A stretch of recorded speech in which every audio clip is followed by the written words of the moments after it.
right? Are we live yet? All right. Sorry about that. My apologies. Welcome back.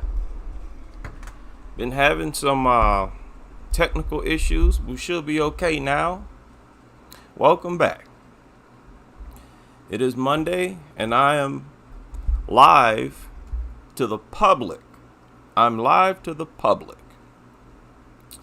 And I want to deal with an issue that I've been aware of for years. For years, I've been aware that dog lovers consider dog aggression itself as the dog having some type of mental illness. I know some of you have read this or something. What do y'all think about this? Do you understand what they're saying, first of all? Well, we're going to get into it on this video. I need everybody to be mindful of everything about dog culture. There's a lot to learn because they've been out here for years saying a lot, and it's all lies. We've been talking about all month. May is Mental Health Awareness Month, and just like people, dogs can actually struggle with this as well. Dogs can deal with things like anxiety, depression, even obsessive compulsive disorder. Understand, they're saying that all of that, the anxiety, is a part of the dog's mental disorder. Okay, keep that in mind. It does. Well, joining us now with some tips to help ease some of these issues for our fur babies, local pet expert and owner of Houndstown, Columbus, Kathy Martin. And you've got little Ryder with you. I do. And quickly before we get into it, do you want to share Ryder's little story, just how you kind of came about him? Sure. So Ryder was a... Now, I normally would skip over this, and I am. I'm also muted. No, I'm not going to mute her. I'm going to let you hear her. I'm going to turn her down a little bit. I want you to look at this very weird rubbing. Why is it that dog lovers do this? It's like a obsessive compulsive disorder itself. They can't talk or communicate with other people without rubbing on a dog as they're doing it. And we got to understand, this is why a lot of dog lovers love dogs. They feel more comfortable talking to other people as long as they can sit there and rub a dog while they're doing it. My solution, rub on a pillow. Do you want to share Ryder's little story, just how you kind of came about him? Sure. So Ryder was a client of ours at Houndstown, and his parent had some issues keeping him. And then Ryder ended up becoming a resident at our facility, and now he's a resident at my home. So this is something that people talk about a lot. Yes. Because I mean, dogs can have issues even if you raise them depending on their environment, everything else. But when you get a dog that's lived somewhere else, you really don't know what you're getting. You don't know what they've been exposed to. You don't know what they have problems with. So how do you navigate that? So, No. Did y'all hear that? Let me back that up. Listen to this question again.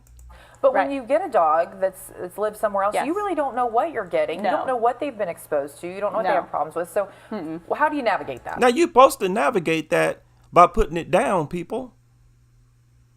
That's the true solution. Because according to them, the dog could have gone through something at any point in its life, and no matter how nice you are to it, it could launch an attack in the future against its new owners for absolutely no reason.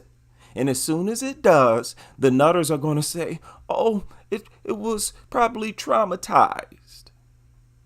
But listen to her answer.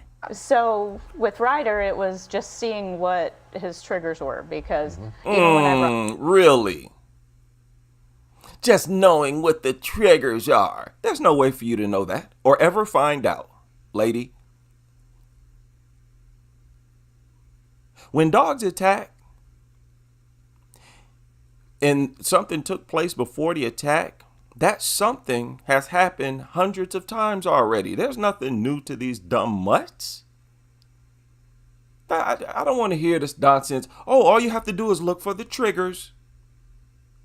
You know how many unprovoked attacks there are where people are just sitting still, perfectly still? I just shared one on the most recent live stream. Is that a trigger? sitting still. They've attacked for nothing. People stand up, sit down, bend over, tie their shoe. You think that's the first time they saw somebody stand up, sit down, or tie their shoe? They'll just randomly launch attacks. So you're lying. But I didn't need to tell y'all that. So with Ryder, it was just seeing what his triggers were, because even when I brought him home, he was very averse to men. Oh, okay. So he's been good. Yeah. Like, you just met him, and he's doing fine. Yeah. It's just socializing the dog. So if your dog has some anxiety. Oh, so no matter what it's been through, no matter if it's been abused, slapped around, used in dog fighting, oh, you can repair them all. But every time they launch an attack, you refer back to its life experiences as the reason it launched the attack. So it's not the dog's fault. It was abused when it was a puppy. Y'all still blaming COVID for the attacks that take place right now. You're still blaming something that y'all say took place 4 years ago. See how they try to play both sides of the fence? These are inconsistent liars. They're inconsistent liars. You can be a consistent liar and stick to the same lie. They don't. That's why it's time for them to get out of here. Y'all's profession going out the window for stuff like this. Anxiety about certain things, you can definitely work with them slowly. No, you can't. Listen, arrogant nutters. Y'all do not have magical powers. You don't have power over the dog's brain. You can train it to an extent by manipulating its obsession with food. That's not permanent or guaranteed either. And this woman is in Ohio. She's in my state. I've lived in Columbus. Meeting people, you don't want to overwhelm a dog, but you know, you can't keep them away from everybody. It just makes it worse. Keeping dogs away from people makes their aggression worse, is what she said. I just adopted a dog that was 1.5 years, and so it's been a slow process, but there's a complete change. What? Lord. Here in the last 5 months for the better, and I think it's because it's a structure. Right. I think dogs love the structure, they right? Do. You find? They're like kids. They need to have a schedule. Right. So what are some of the things that people can do if they? I know that especially anxiety around leaving your pet. You talked about with pandemic dogs. Right. They got used to us being home, and All then the they're time. like, "Where's my people? They just left me. Now I'm in a cage." Right. So You hear that? Saying the pandemic dogs were traumatized because during lockdown, they were around their people all day, every day. And then when people went back to work and back to school, they're saying the dogs flipped out because of separation anxiety. And they're calling anxiety mental disorder. They're calling fear a mental disorder. But back to that lie that she just pointed out. That dogs start freaking out after people went back to work and back to school. But during the lockdown, dog attacks went through the roof. And they said that dog attacks went through the roof because people were at home all the time. That people were getting attacked more often because the dog was flipping out because it's not used to them being there all day, every day. And now that they continue to act deranged, you want to say, oh, it's because now people are not at home?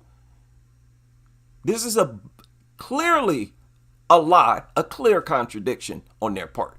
So hopefully you've crate trained, because crates are a good tool because they give them a safe place. Right. So dogs thrive on a safe place to be. When they have a whole... They thrive on it. You see how they say whatever they want? A crate is a safe place and they thrive on a safe place.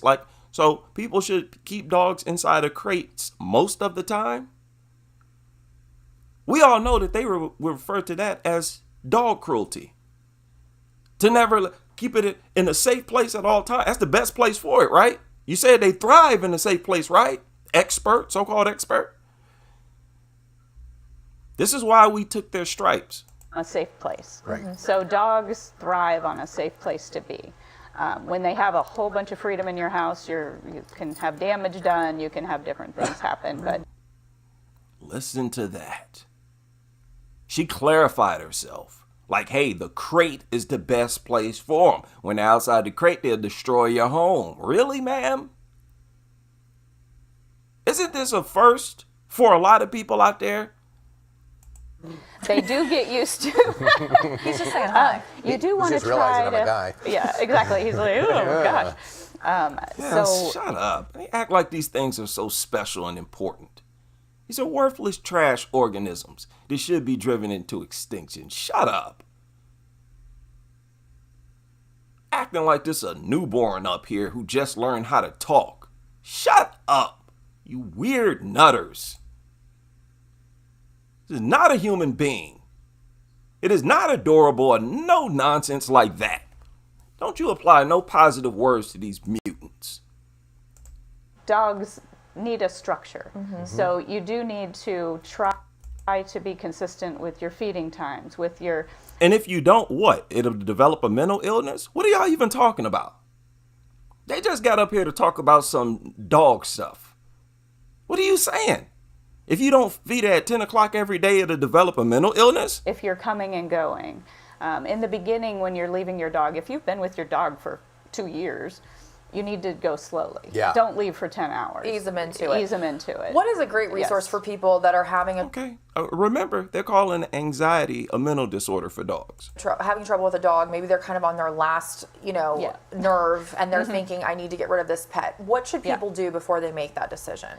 It depends on the problem they're having. So if it's just separation anxiety or too much energy, those types of things, I mean, daycares are a great option. Right. Even if you do 1 day a week, or it doesn't even need to be that often with some dogs, but 1 day a week, he's passed out. Yeah. I So mean, it's for 2 days. So, because they're socializing. Yes. And it also eases their anxiety in general because they're getting to be with their pack.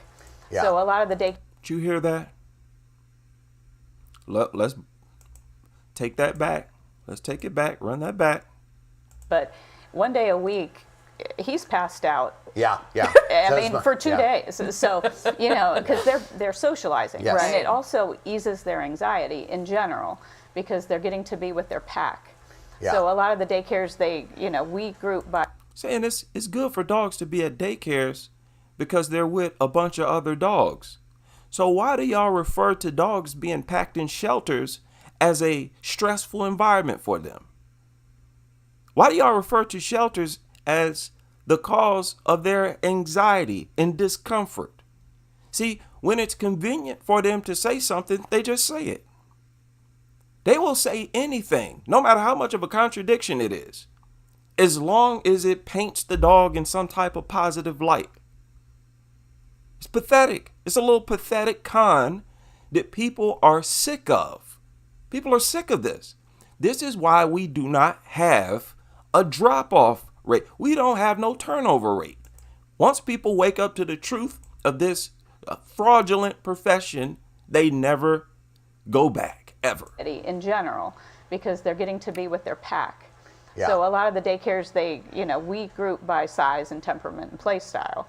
So he Yeah. would never be with, a Great Dane, but he's. So gonna Houndtown, be you the- guys do doggy daycare? Why wouldn't it?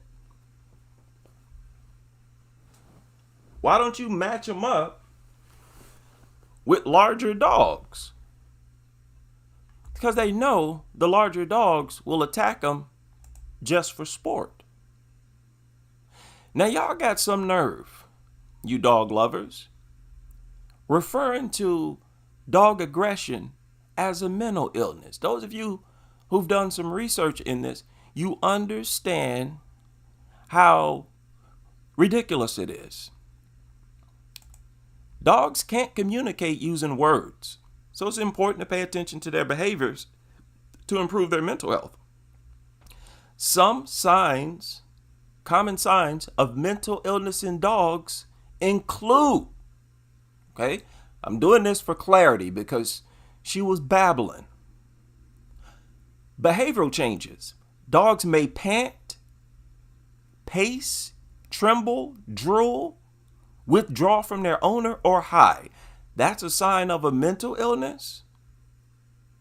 They pant all the time. They pace and drool all the time. And be honest, they tremble all the time. Why? Because they're deranged. Listen, I'm not disagreeing with you, dog lovers. Dogs are mentally ill, but it's just how they naturally are. It has nothing to do with outside influences. They are deranged mute. I've been saying that for years. And as long as I've been saying that, I could have been saying that they're mentally ill mutants or creatures. Essentially the same thing. Changes in appetite, excessive barking, that's a sign of a mental illness. So they're naming a bunch of stuff so that you will excuse every single thing that dogs do. You'll chalk it up as a mental, oh, it can't help it. It's not Rover's fault. It's suffering. It's suffering from a mental illness. No, it's not.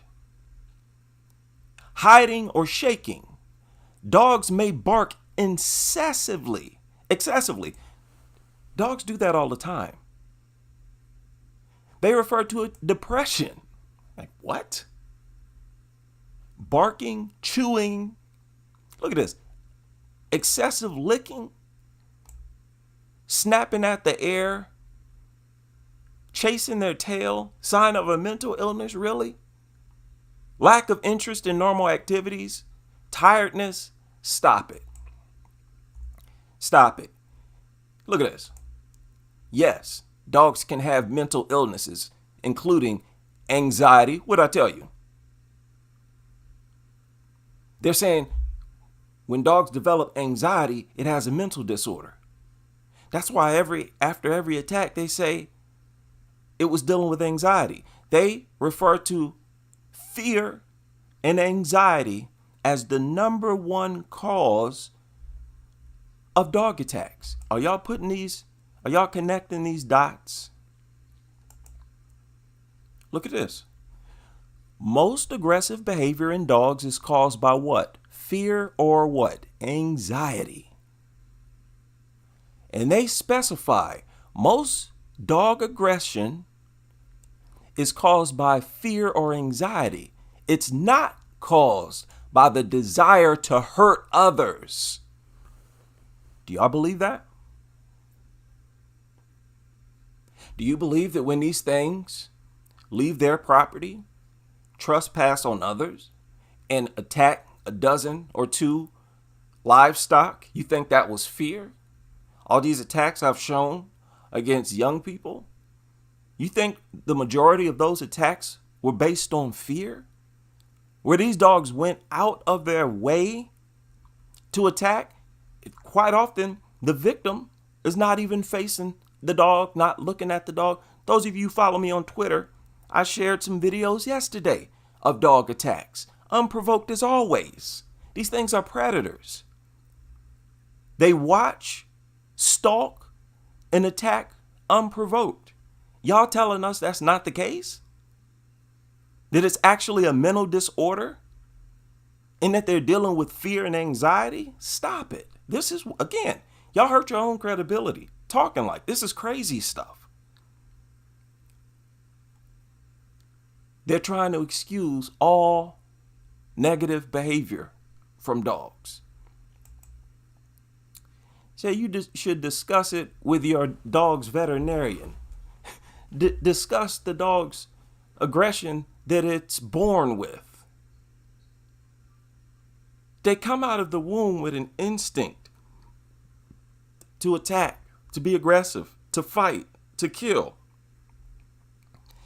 And they are really, spitting in our face, expecting us to believe something like this. And I'm dealing with this subject because this video surfaced a few hours ago. Monday, May 20th, 2024. This will not be the new angle. Y'all not about to try to crowbar this narrative. No. Y'all, now they want, It's not the dog's fault. After every single attack, it's not the dog's fault. It's suffering from a mental illness. See, look, it was anxiety. Really? Who said this? Who made this? Who said this? Look at this. Who is this? Is it the ASPCA? Yep, ASPCA. Or Dog Wag. No, I think this is ASPCA. So lies come from everywhere. Maybe y'all believe this.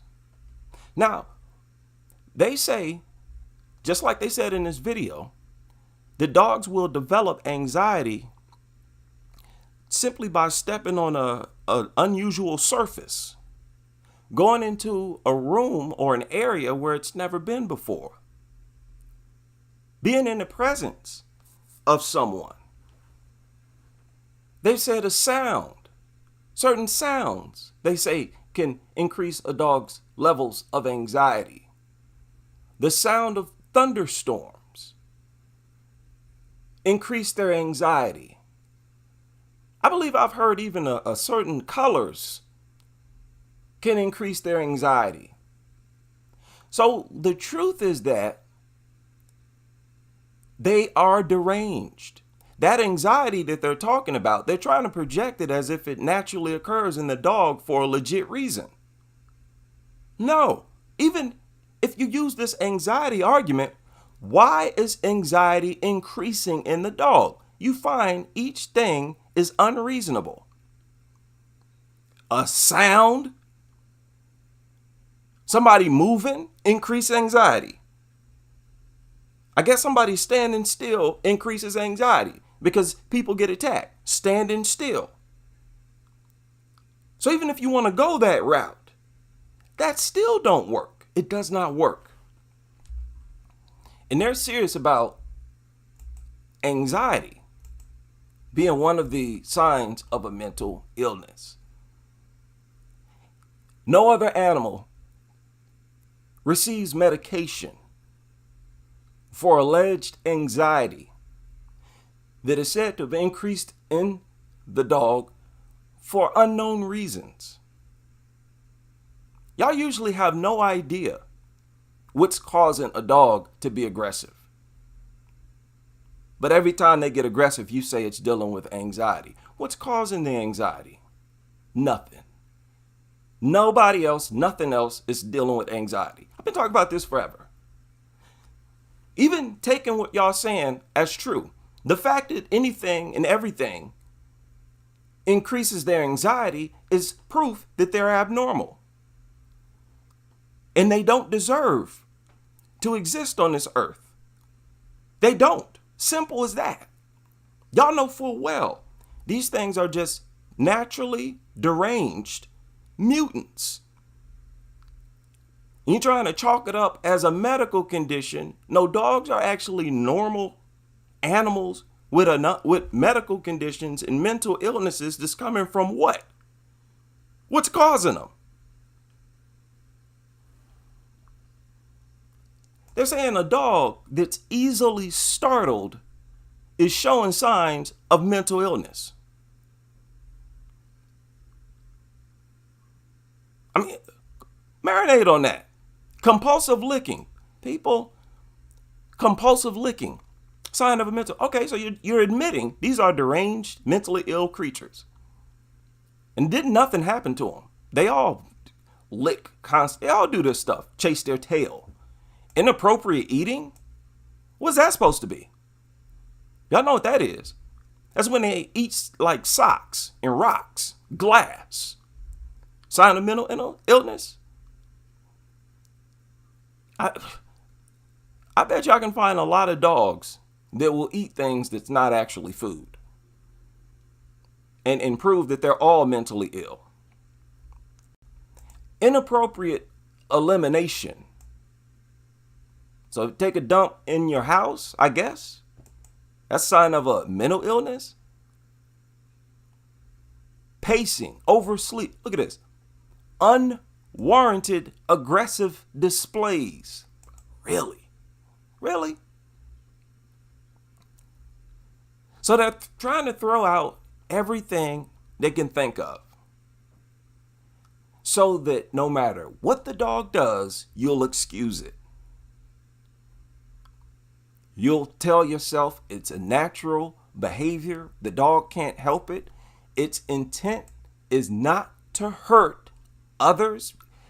This statement right here, and who said this? This took the cake. And I think the ASPCA said that. Really? Aggression can be dangerous to people. Who believes that? Dog lovers. How many of you believe this? The dog is not meaning to hurt the 2-year-old a block away when it left its territory, went on to theirs, and mauled that victim. You are telling us that's fear and anxiety. Good luck with that, professionals. ASPCA, veterinarians, dog behaviorists, dog trainers, any of you who want to co-sign with this, good luck to you. Because when the masses become aware of the truth, they're not buying it. If enough people in the general population reject y'all's rhetoric, you're going to be forced to keep it to yourself, to discard it. And that's what's happening. Look at this. You see this? Aggression in dogs. Wait a minute. Let me show y'all something. Look at this. Mental disorders in dogs. They're calling all of this a mental disorder. Separation anxiety? No. No, yeah. I mean, you can call it mental disorder if you want. It's abnormal. Other animals don't care about being alone. They don't spaz out and start destroying stuff. Look at how dogs behave. That's their natural behavior. Anxiety, restless, look at dementia, barking, really barking. That's a sign of a mental disorder. Excessive licking, pacing, really pacing. You really can't make this up. Okay, so they all got mental disorders. So how about we just get rid of all of them? How about that? How about that? Mental disorders y'all can't fix. You don't know how it's occurring. You don't know what's causing it. You just want to waste money trying to treat it, trying to treat the symptoms. Get out of here. You're just trying to make excuses for these things. What y'all doing is trying to make sure that people look at dogs as innocent creatures that have no natural desire to hurt others, to ultimately excuse these attacks and excuse dog aggression. Yeah, good luck with that. I'm so sick of these people making excuses for the aggression in these mutants. We do daycare boarding, okay. and we have spa services. Okay. Love it. Yeah. And you seem like a Spa services. good resource just in general. You obviously have multiple dogs. So how can people get in touch with you if they have any concerns or questions? Oh, they can just look us up. No thanks. No thanks. So there you go, people. It's not the dog's fault. The dog can't help it. I mean, look at this. This is ridiculous. I told y'all a long time ago, the diseases alone is crazy. So add what we just looked at to this already long list of diseases in dogs. Dog lovers, what are y'all doing here? This is immoral. This is inhumane. List of dog diseases. Look at this. Shown this several times.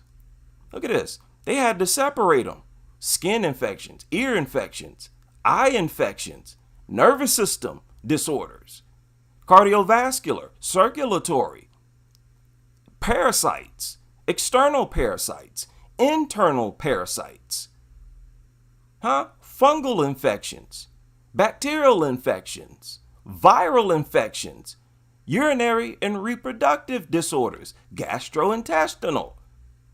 Each category, endocrine disease, each category has multiple issues. Cancers. And you mean to tell me that list is not complete? This list, of course it's not, because it don't have a mental illness category, right? Add this on to it. So basically, every single thing the dog could possibly do is considered a mental illness, mental disorder, not the dog's fault. Some outside force filled it with anxiety.